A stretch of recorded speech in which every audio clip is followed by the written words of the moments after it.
Hey guys, what's up? And welcome back to Christian Business Freedom. Wow, can't talk this morning. This is the podcast where we talk to Christian business owners, Christian entrepreneurs about their journey in business, and then really just talk about money and tithe and business and marketing, and really whatever God puts on our hearts to talk about in this 45 minutes to an hour that we're going to have today. So today on the podcast, we have Tom Hermann. Tom and his wife, right, own Attractively Different coaching, their life coaching business. And tell us a little bit about that, how you got into it, and give us a little brief overview on what your business does and you and your wife and anything you think we'd find interesting. You bet. I appreciate it, Scott. Yeah, my wife and I officially launched our business last year, which as of the time of this recording was February 2020. Oh, wow. And, so like right before, man, like, wow, talk about a trial.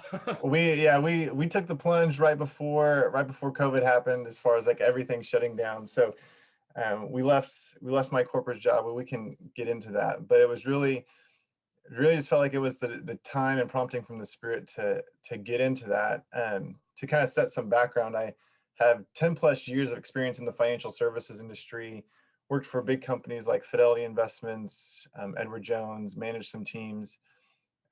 But there was just a point where I knew, like, I was really interested in business, and I've really just been fascinated by legacy.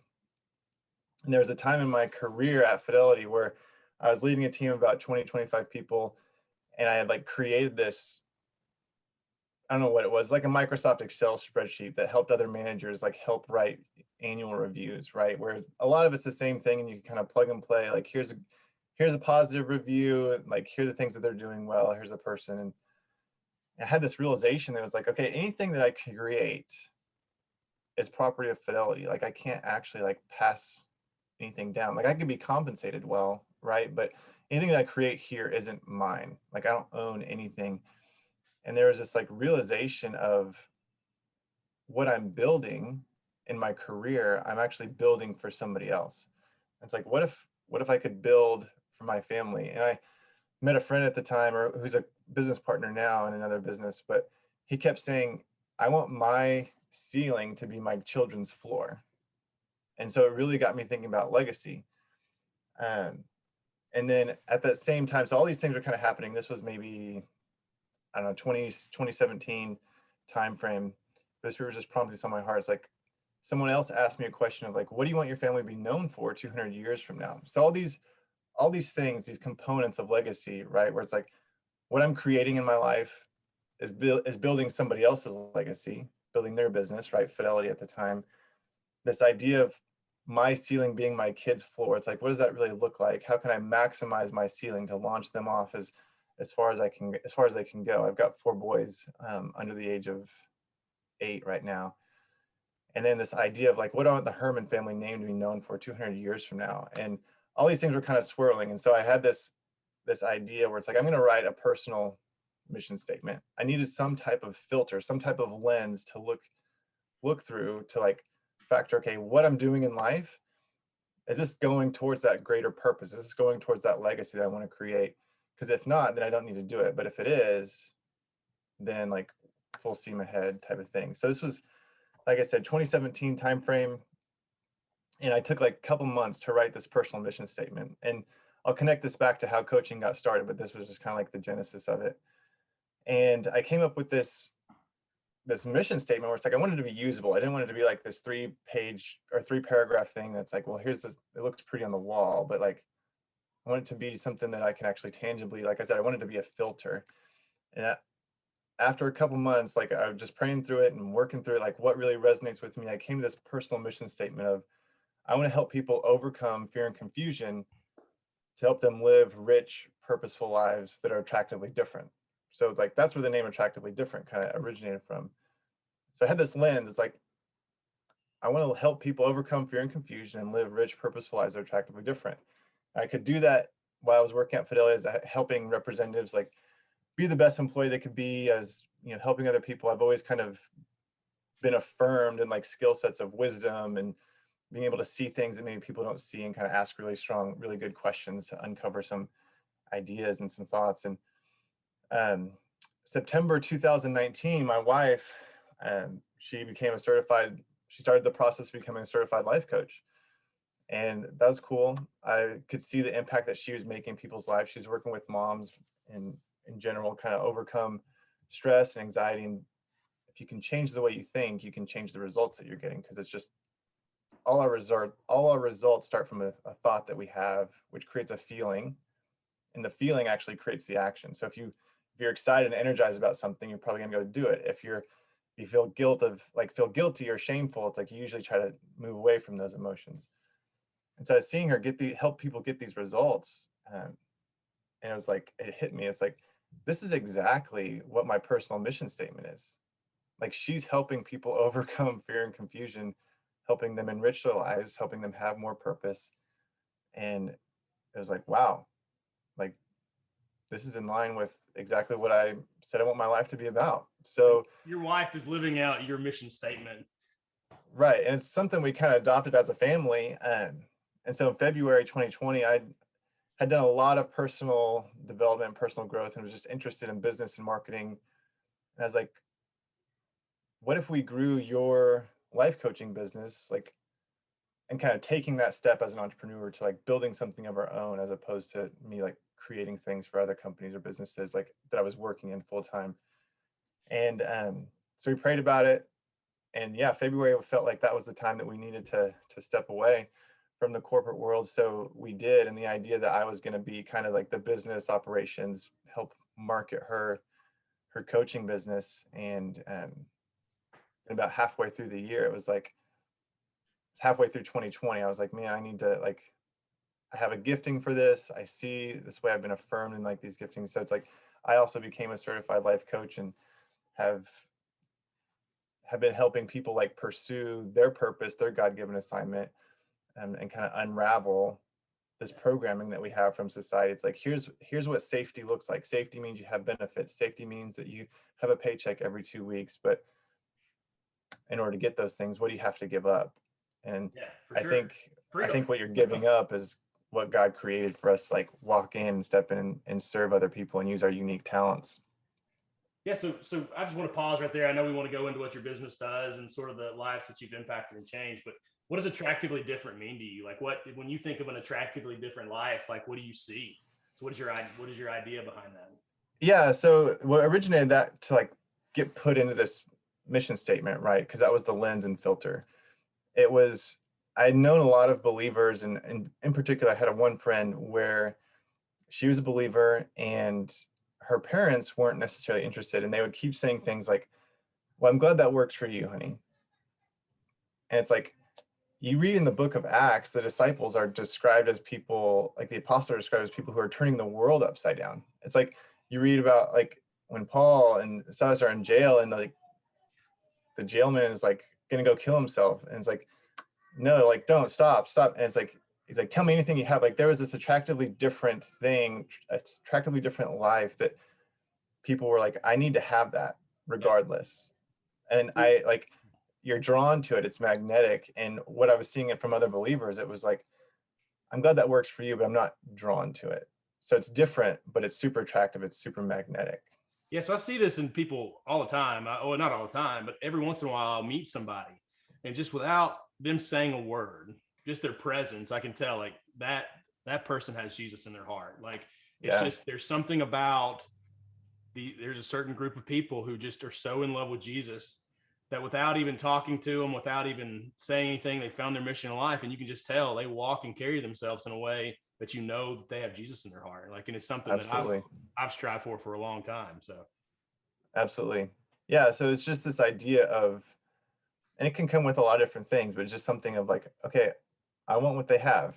I don't know what it is, but I'm curious. Like, I want that peace in that marriage. I want that relationship with my kids. Like, what do they do differently? It's like something that draws them in versus this like this idea of like, oh, I'm glad that works for you, but I'm not really interested. You know, it's like, if that's what believers are associated with, if that's what the world sees them, it's like, I'm glad that works for you, I've got my own thing, then it's like, that's not attractively different.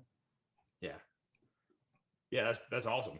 And so like it all goes for you, like it all goes back to mindset then, like where you set your mind, because you're talking about when you're excited about something, you want to do it.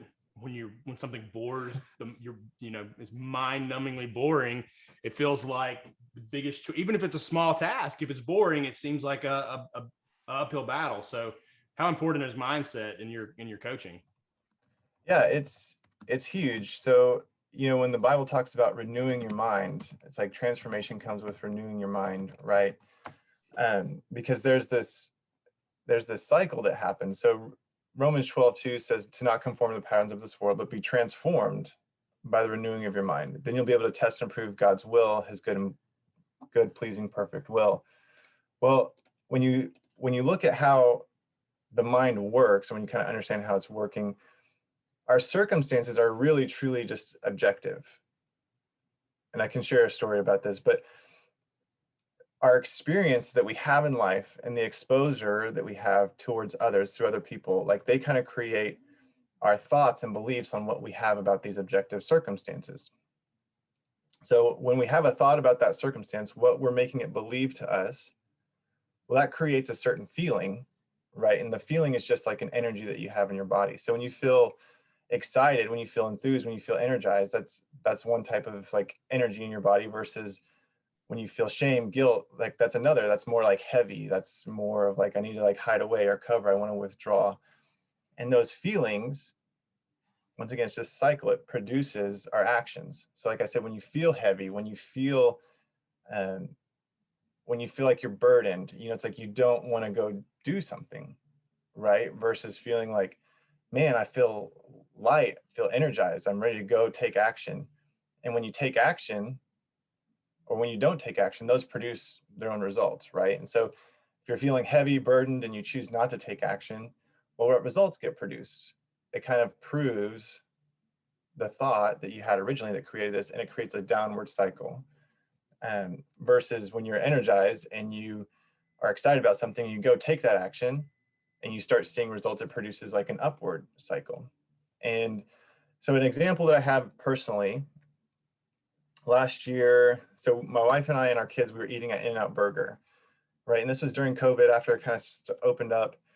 And so maybe about 30% of the tables you could sit at. And so I was eating dinner with my family, and there were about 15 people standing up who had ordered, like waiting for a place to sit. And I started to think like, oh, we need to go. We need to hurry up so these people can sit down. And I was able to stop myself and be like, okay, why am I thinking that?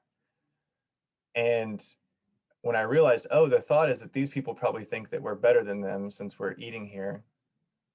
And it's like, well, that's not really the case. And when I was able to kind of look and be like, no, objectively, like the circumstances, people are just standing around. Yeah. Like that's it. They're just standing around.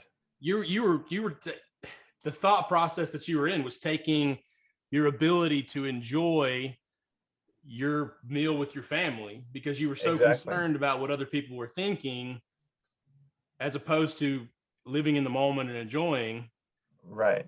So you were personally able to break that cycle in that moment. Yeah. So when I was able to kind of capture that thought and realize like, oh, like people are just standing, I'm choosing to make it mean to me that they think I'm better than them. So I'm going to change my thought around that and be like, no, we were here. We're going to enjoy our meal. We're out to have a good family time. Like that changed the feeling that I had. Instead of feeling like kind of down or like, oh, I need to like prove that I'm not better than them, which is going to lead to an action of me hurrying up my family, trying to get out the door. And as you mentioned, like that'd create a worse experience. For sure. I was able to kind of slow myself down and be like, no, we were here. Like, I can't do anything about the restaurant having 30% capacity. Like, we're going to enjoy our dinner and spend good family time together, and the table will be available when we're finished. And so I was able to be more present. And it all started from this circumstance of people just standing around. Yeah. I mean, who knows? They may have even been enjoying great conversation since they didn't see people during COVID. It's like they may have been fine just standing around. But it was the thought that I brought to the objective circumstance that created this feeling. And so when you can kind of break that cycle or help people like capture those thoughts, it really is the renewing of the mind and taking every thought captive that lines up in the Bible that you see that we should be doing. So I struggle with body. So a very similar. This is how I remind myself of this. Is a very kind of a similar situation I struggle with body image. I used to be severely overweight, 300 pounds. I've lost weight. you know, more average. I work out a lot, but I still have this, I still see the same fat guy in the mirror. And there's a lot of shame that comes with eating that I've had to overcome for years. Sure. I have an unhealthy relationship with food. So closet eater. So I have to tell myself when I go out to eat and I'm enjoying my food, that this is how it's not necessarily true, but this is how I approach it. Everybody's a narcissist, right? So like, well, I'm worried about what these people are thinking about me eating this food, right? Really and truly, they're worried about the same thing I am, more than likely. You know, they're probably worried about what other people are thinking of them, if they're worried about anything at all. You know, and like, so I have to take a different approach where, hey, listen, not everybody cares about what I'm eating or what I look like. Like, this is a negative cycle that gives me negative emotions that I have to deal with and break out of regularly. So it's something very similar. Like, you know, these people, yeah, they want to sit down, but they're not looking at your family thinking, who does this family think they are, sitting there eating, enjoying their meal together? How dare they? You know, like, they're just waiting for the next person to get up. They don't care who it is. Right. And it's empowering to, instead of like trying to run from emotions, which I feel like a lot of us tend to do because we don't like how they feel, to be able to kind of objectively like look at them and be like, okay, well, is it okay for them to be disappointed? Let's say they are disappointed. Like, is that okay? I mean, yeah, You know, like, it's got to be, because the only thing, and this is the other thing I have to approach, and you probably you may agree here. There's literally only one set of circumstances that I control, and that is my actions and reactions. Like, I can't, thoughts come and go. I can't really control my thoughts. I can control my reactions to those thoughts. I can't really control my emotions to the thoughts, but I can control how I react to the emotions. So really the only thing I can control is my reactions. And I think a lot of people struggle because they want to control those around them to conform, to make them more comfortable, when really and truly you hold the key to that inside of yourself. Would you agree with that, or would you? Yeah, 100%. 100%. Where, like, so here's what ends up happening is we start telling ourselves a certain story, right? Those are the thoughts, those are the beliefs that we've had. I'm reading a book by Jim Quick right now called Limitless, where it talks about like how to learn. And he was someone that he had an injury when he was in kindergarten. He had like fallen off his desk. They were looking at the fire truck outside the kindergarten classroom, and he was on a chair, and some kid knocked the chair out from him and hit his head on a radiator and like had severe brain damage. Oh, wow. And a teacher, like as he was growing up, like he struggled learning because of the brain damage, right? And a teacher had said, like, that's the kid with the broken brain. So he identified with the kid with the broken brain. And like that was a story that he told himself for years. And then like into college, one of his friends in college, like his dad, like set him on this path of learning and like challenged him to read like a book a week and did all these things, and realized like, no, he really is limitless as far as like what his brain can do. But the first thing that had to happen is he had to like break free from that story that he'd been telling himself, that he was the kid with the broken brain. And so getting back to your point about like controlling what you can control, is when we tell ourselves stories for so long, for so many years, whatever it may be, most of those stories have something to do outside of ourselves. Man, like if the economy were better, my business would be better. If I had this type of education, I would do, like, we're putting external responsibilities somewhere else. And at that point, when it's outside of you, like you're saying, you have no control, because the only person you can control or change is yourself. And so at that point, the only way to actually activate or facilitate change when something's outside of you is to resort to manipulation, right? Like if my wife's not doing what I want her to do in order for my scenario to be what I want it to be, I need to try to manipulate the situation to get her to change. And so it's so empowering when you take full responsibility and be like, okay, the results that I see, like I'm in full control. And it's because I haven't become that person to get those results. Yeah.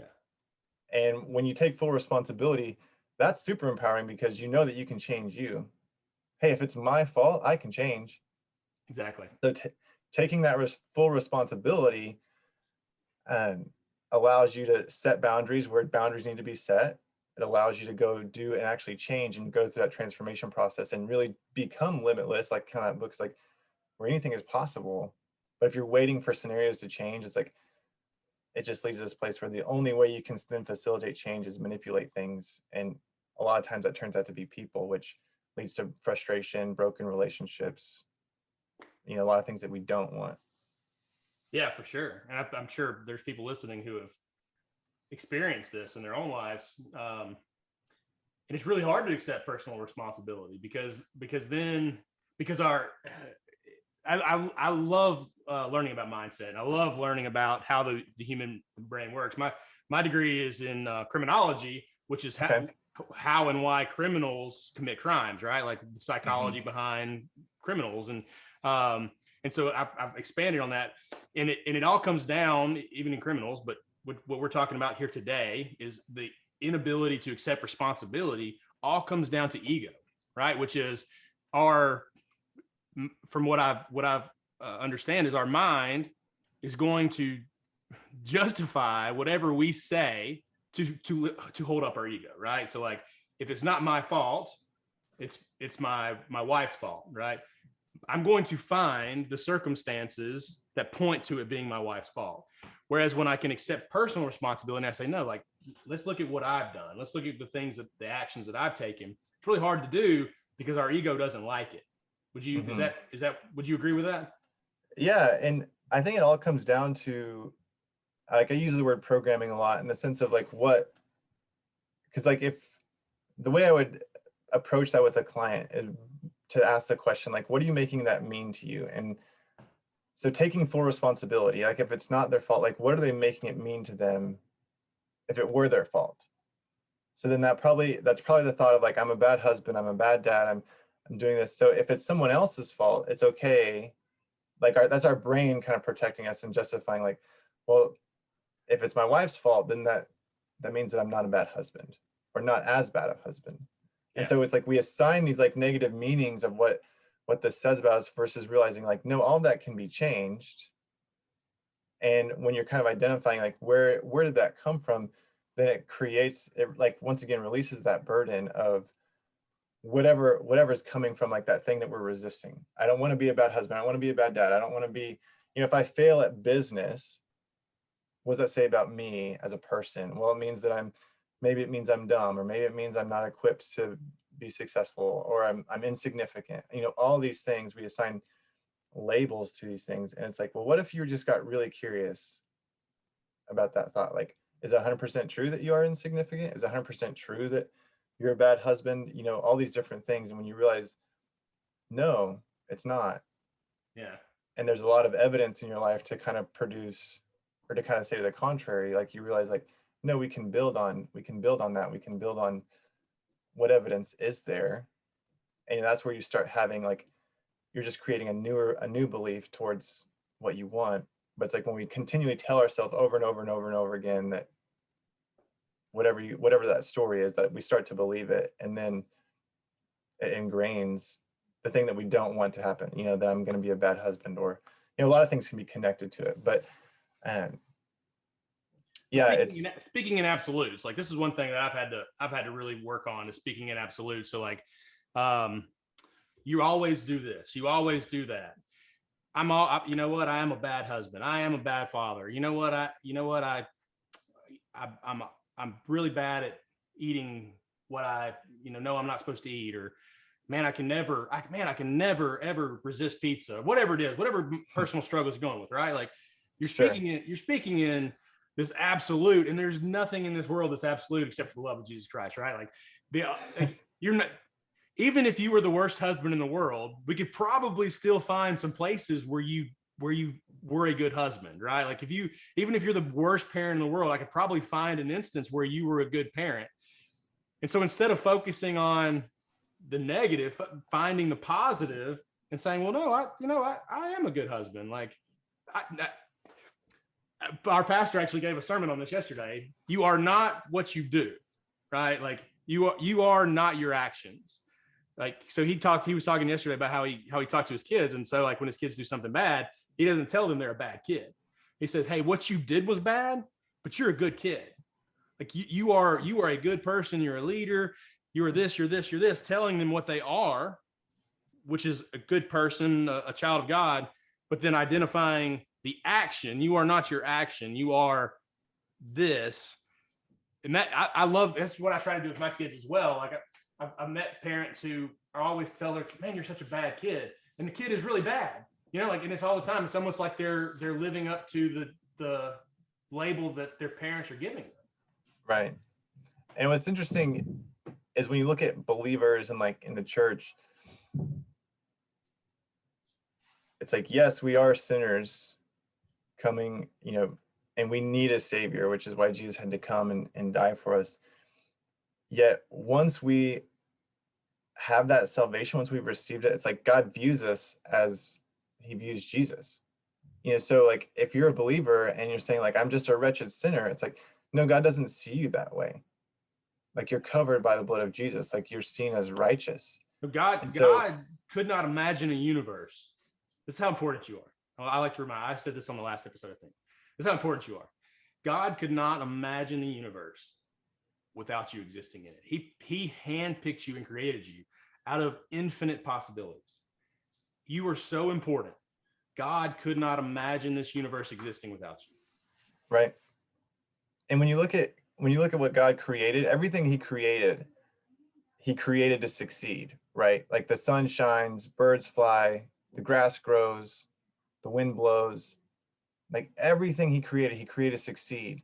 And humans are the only piece of creation that have a choice on whether they succeed or not.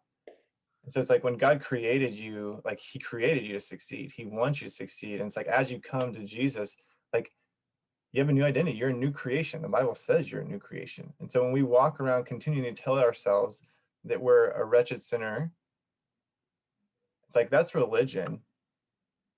And Satan loves to use religion to keep us stuck. And it's like that's this religious mindset of I need to do all these things to do better. And it's like, no, like through Jesus, like he's offering a better way. It's like, yes, there are things that need to happen for us to become the person that he created us to become. It's like there is a sanctification process, but to walk around the identity that we're still this wretched sinner needing to do whatever, it's like, no, it's already been paid for. It's already been done.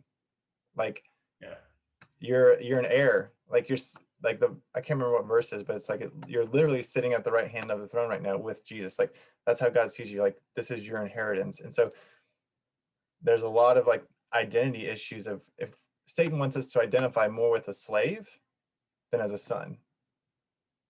And if we stay stuck in this slave mentality, it's like we get stuck in this cycle, and it's very, very difficult, if not impossible, to actually fully walk in the assignment that God has for us. Yeah, for sure. Absolutely. I completely agree with that. And finding that assignment sometimes is a little bit more difficult than it sounds. But how do you work with your clients to unlock that assignment for them? Like, where do you start? Yeah. So a lot of it is really kind of understanding, kind of, because how you do anything in life is how you do everything, because your brain is processing things with the same beliefs, the same lens, like I said, what you make something mean to you is based on like the experience you've had and what you've been exposed to. So there's a reason that if you and I sat in the same conference over the same weekend, right? We got the same material, we took the same notes, and let's say you go out and you 10x your business with that, and I still struggle and my business doesn't grow. It's like all the information was the same. Yeah. Yet the mindset that you received it in, like the environment, the soil, you think about the parable of the sower of the seeds, like your soil was very different than mine based on our experience and our exposure. So kind of uncovering a little bit, like what are those beliefs, whatever it is about money, whatever the beliefs are about business. I have a client right now where it's like there's a lot that they want to just trying not to rock the boat. So they've created an environment in their life where it's almost been like a lose-lose. Like they don't really enjoy what they're doing, but it's better than the alternative of disappointing everybody else. And so like we just recently started. And so the assignment that I gave them in between sessions this week was like, go out and I want you to journal and write down, like, what are all the things, like, what's a big dream that you have that maybe you'd never tell anybody? And like, what does it say about like the desires and the passions that you have? Because God is going to give us those desires and passions so that it makes it more exciting to do our assignment, right? It's just a natural process. Like the way I think about it is, if I'm building an airplane, I mean, we even see this as our human minds as we create things. If I'm building an airplane, I'm thinking, how can it be more aerodynamic? How can this work together to be efficient and be successful? And so I'm not going to put this huge 20-foot tower on the top of it because that's going to create drag and it's going to make it heavier. And I think a lot of believers get stuck in this mindset of, I have these desires and passions, but we've been told they're bad. And so we've kind of suppressed them. And it's like, no, those are actually indicators and clues to what your assignment is. And if you can learn to like channel them and move in the direction that God is like giving you those desires. So for me, for example, I have a desire for business. I have a desire to be an entrepreneur. My brother has no desire to do that. Okay. Yeah. He has an assignment. I think it's not for everybody. You know, I got caught up in the mindset, like, why wouldn't everybody want to own a business? Like once I opened a business and I was working for myself, like, well, wouldn't everybody want to do this? because God made us all different, right? Like, and that's not everybody's calling. So opening a business when it's not your calling is probably one of the worst things in the world. Probably a terrible idea, you know, but. And some of that, like, I've kind of kicked that idea around too, because, well,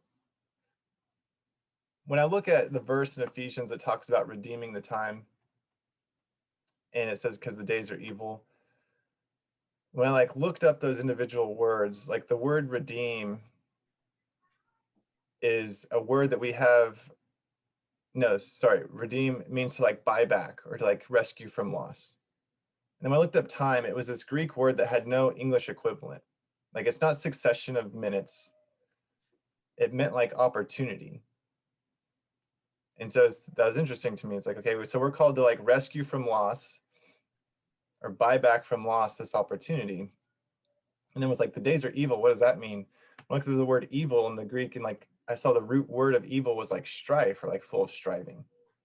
And so there's this call that we're called to redeem our rescue from loss, this opportunity, you know, our time, redeem the time, because the days are full of striving. The days are full of evil. And so when it coming back to your point of like being an entrepreneur, like when you're saying like, why wouldn't everyone want to do that? There's a part of me that's kind of kicking around this idea that I wonder if it's all innate in us to actually do that. Because the only way you can truly buy back from loss this opportunity or redeem the time is through profits. Yeah. But like the system of this trading time for money, like we can never truly break free of that. So like a business allows you to create profits. And then because you could make more money at the same amount of time by selling more things with profits versus trading hours for dollars, you'd have to work more hours. It equals more striving, right? Mm-hmm. And so this idea of, now what that looks like for everybody, I don't know. But when I look at how God set it up in like the Old Testament for the Israelites to have their inheritance, have their land, it's like they were called to like grow that land. Like to me, it was like, oh, there's like this family business idea, right? Pass it down. This is yours. Like this creates provision for you, teaches skill sets to your kids, all these different things that I see in business. And it's like, I think we all have this desire for freedom. And if we knew we couldn't fail, I wouldn't be surprised if everyone was like, yeah, I'd own my own business and this is what I would do. But there are these thoughts that we've believed that, well, that I need security, I need certain things. I like that. So what, right? So where does imposter syndrome do you feel like comes into that? Because when I had the calling to start this podcast, I put it off for a long time. Like I actually have had this name Christian Business Freedom for years and the website, Mm-hmm. you know, but I had this imposter syndrome where I was not worthy. I didn't know enough about business. I don't know enough about the Bible. I don't know enough about, you know, Christianity. And even though I am well versed in those areas, I just, you know, felt like, well, once I learn a little more, So where does imposter syndrome come in, and how does the devil use that to hold us back, do you think? Yeah, I think it's a great question because it's difficult to not get wrapped up in that. And to say that I haven't been wrapped up in that, like, I'd be lying to you. I mean, because there's this, I think that just comes from like this programming that we have. And when I say programming, to just set some context, the way beliefs are created, right? We're not born with any beliefs that we have. Like when you're born and when your kid is born, it's like they have no beliefs. Like there aren't any inherent beliefs. And so a way a belief is created is through the experiences that we have in life and what we've been exposed through from other people, right? And so you grow a belief the same way you would grow a muscle, time and consistency of like using that muscle, exercising that muscle. And so when we've exercised these beliefs for so long, and if that belief, that programming says that like you can't do this or you have to have XYZ credentials, I don't necessarily know where that would start, but a lot of our beliefs come from our parents, right? So in my background, my dad's an engineer. And I remember, and I was like 7th or 8th grade, my dad was like, you don't want a job on commission. Being in his engineer brain, it's like, I want certainty. I want predictability. Like, and so I created this mindset of like, this is how a man takes care of his family, is doing this. And this is what it looks like. And my dad was there for all of our sports games. Like he was a great dad, but I hardly ever heard him talk about work. And it was this idea that, okay, as a man, like this was the programming, this was that I started, like the thoughts I started believing was, as a man, you can't enjoy your work. And if you don't, like that's normal, but this is what you do to like be a good dad, be a good father, be a good husband. And so over time, it was like, is that true? Like, is that belief serving me? And it was actually kind of contradicting like the desires that I had. And so I had to like work through that and like break free. But when it comes to imposter syndrome, could it be whatever? Like we've had some experience of we tried something new and got humiliated, got made fun of when we were in 7th grade.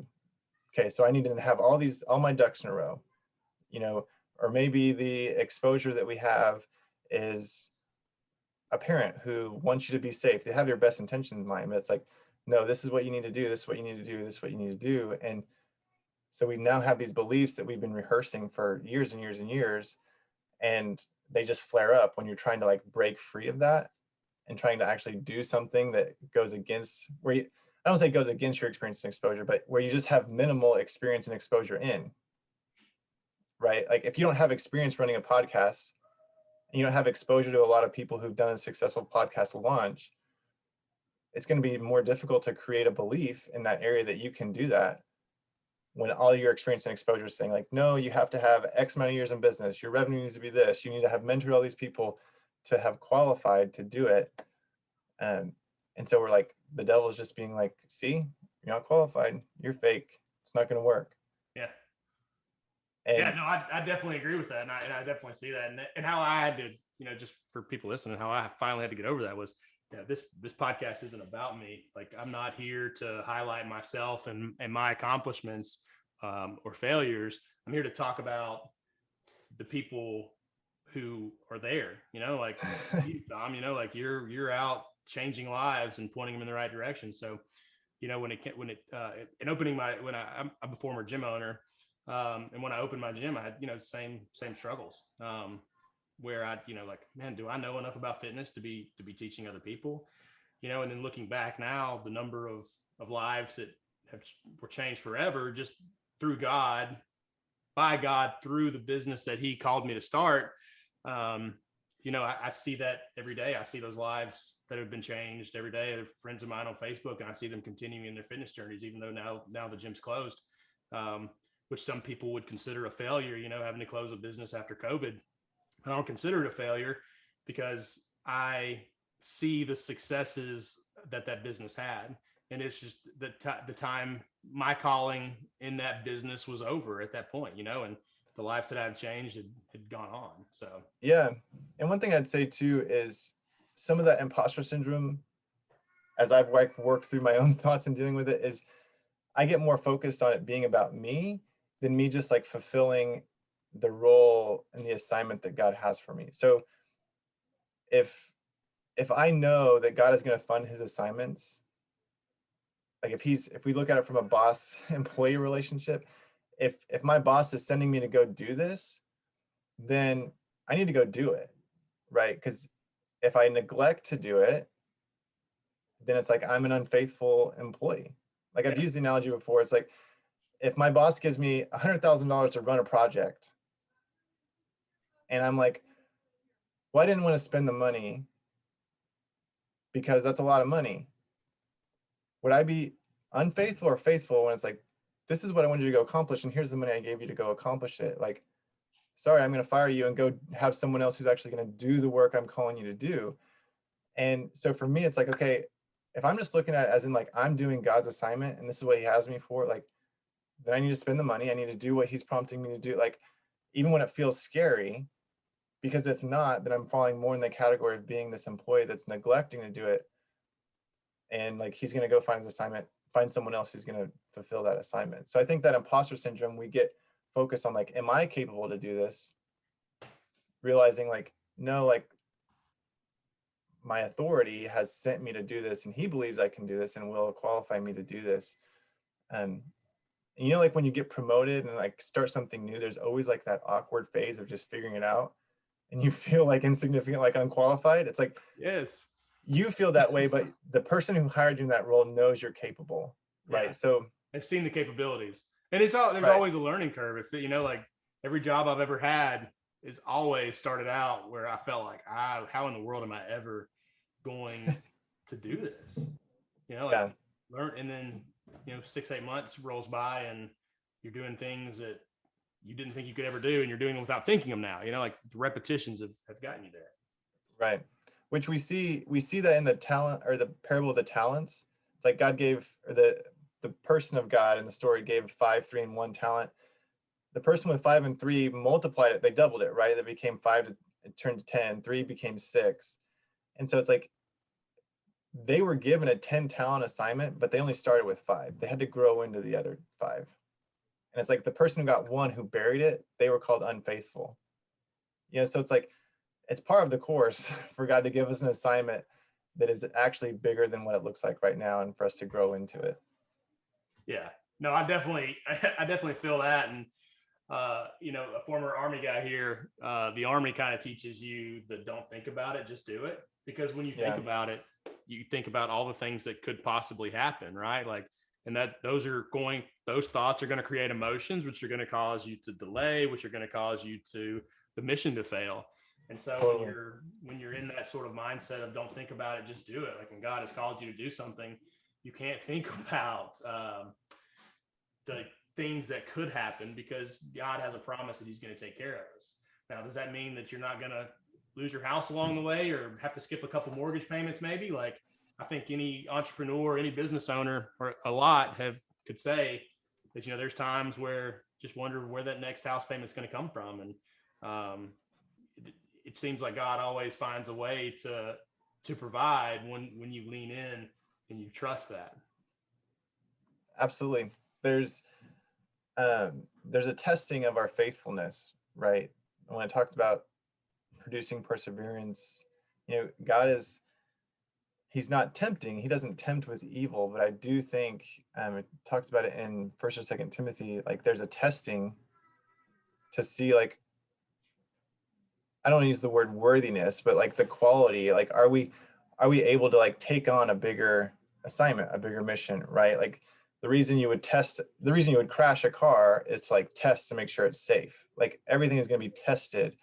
To be a Navy SEAL, you have to go through this level of testing to prove that when like it comes to like the actual assignment, that you're qualified to rise up to that level. Like they're not just going to put someone who hasn't passed the strenuous testing to be a Navy SEAL in one of the like toughest situations that the military has out there. Yeah. And so it's like, I'm in this process, whatever I am, whatever assignment I have, my goal is to pass the test and show that, yes, I'm capable for a greater assignment. And if I keep pushing it off and not doing it, I'm just going to keep getting that test, but I won't be getting like the next level of the assignment that God has for us, because I haven't shown myself faithful that I can skip a mortgage payment or be down to my last $30 and still believe that he's going to like provide for us and do what he said he was going to do. Well, and that's all earthly fear too. Like, because what I've had to learn when it comes to money and bills and all the things that we normally stress about is that at the end of the day, and I know we over a little bit over time here, so we'll wrap it up here shortly. But the things that we generally worry about, at the end of the day, a bill collector can't eat you, and they can't take your birthday away from you. You know, like they cannot take your salvation away. Yeah, they'll stress. Yeah, they can cause a lot of stress in your life, but you know, like at the end of the day, you got yourself, you got Jesus, you got your family, you know, or your support system that's there with you. And God's going to take care of you. He always does. He always has, and he always does. So, Thomas, has been awesome 40 minutes here with you. Can you tell our listeners how they can get in touch with you if they're interested in talking to you more about your life coaching and what you do? Yeah, absolutely. I've got a free resource if someone's interested in life purpose and kind of like the assignment that we've talked about today. I've got what I call a life purpose roadmap. If you go to attractivelydifferent.com/purpose, it's free. You can put it in, and with that roadmap, it's a 1-page PDF front and back. But with that roadmap, I have 40 days worth of like emails like that allow you to like maximize the use of that roadmap. So that's one way, is go to attractivelydifferent.com/purpose. You can download Life Purpose Roadmap. If you're on Instagram or Facebook, and I've got some, you can connect with me there. I'm probably most active on Instagram right now at Tom Hermann Coach. And that's Tom Hermann Facebook with 2 N's. Yes, it is. Yeah, HERMANN. Thanks for clarifying. Yeah. And we're there. I'm trying to just add value, give as much content as I can that's helpful in like teaching life coaching concepts, how to change your thoughts, change your thinking in order to get the results that you want. And on Facebook is just my name, Tom Hermann. So I'm happy to connect with you there. But those are probably the 3 easiest place. And then the 4th, I have a podcast called the Attractively Different Podcast, where talk about these things as well. So awesome, yeah. Kind of whatever medium you like to receive information from, hopefully have a little bit of content for you there. That's awesome. Well, thank you, Tom, for coming on the show. Anybody who is out there listening, if you are a Christian entrepreneur, Christian business owner, and you would like to be featured on our podcast, it doesn't cost anything. Just go to our website, christianbusinessfreedom.com. There's a link at the top, be our guest, and just schedule a time. And we will talk to you about your test and your testimony, your journey along the way of being a Christian entrepreneur. And really what we want to do here is empower people to glorify God through their platforms. And really God deserves all the glory. We are just his vessels doing his work down here. So Tom, it's been awesome. Thank you so much for joining us, and we'll see y'all next time. My pleasure. Thanks, Scott.